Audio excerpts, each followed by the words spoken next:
Hi everyone, I'm here with Congressman Espaillat. We were just talking about the Trump impeachment effort, which you are leading.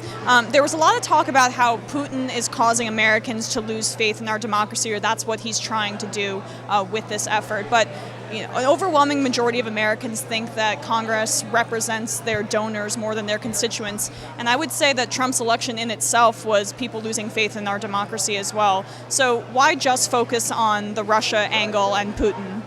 Well, I don't think it's just about Putin. I think it's not only about Putin, but it's also about obstruction of justice. It's about the emoluments clause. It's about a host of things that really strike at the very center of our democratic values and principles.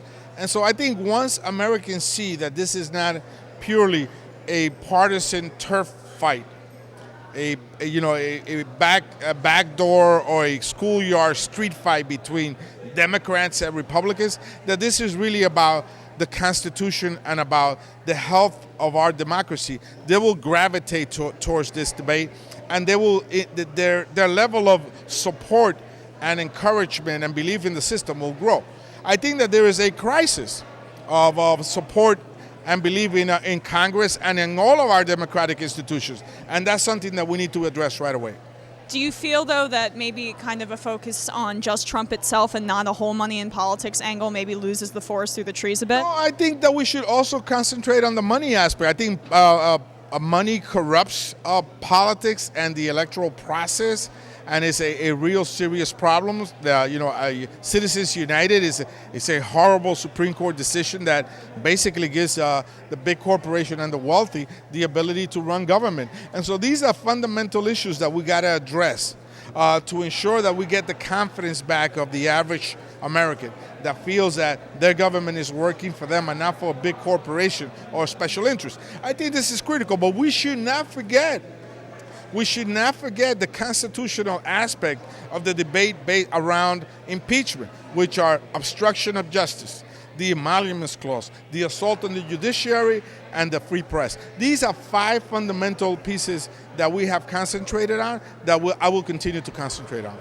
Can you touch on, you're a former undocumented immigrant, I think you're the first one in Congress. Can you talk about what Trump's presidency means to you and what his DACA decisions mean to you? Well, it's sort of like ironic that he gets elected the same year that I get the opportunity to serve in the U.S. Congress. I think that goes to show you that there's a silver lining in every dark cloud. And what it says is that Americans still want to give people a chance. And that no matter whether you muscle yourself in or you impose your opinion upon others, that there's always a group that will stand up for the democracy, that will have a big tent approach to politics and government, that want to let as many people in as possible and to hear people, as many as possible, be part of the solution. So my election was, I think, also a pushback to some degree at the Trump election, and it says you may be president, but now walking the halls of Congress, you have a guy that was formerly undocumented that has just all the rights and all the privileges that are extended to any other member of Congress. And lastly, you talk about the silver lining of Trump's presidency. I've observed people coming together, community forums like this becoming more and more prevalent.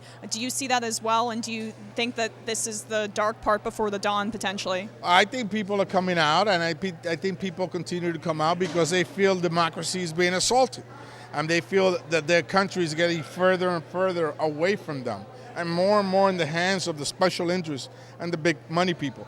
So I think people are reacting. I think this is a revolt of the grassroots, and I think that it manifests itself in forums across the country, particularly right here in my district.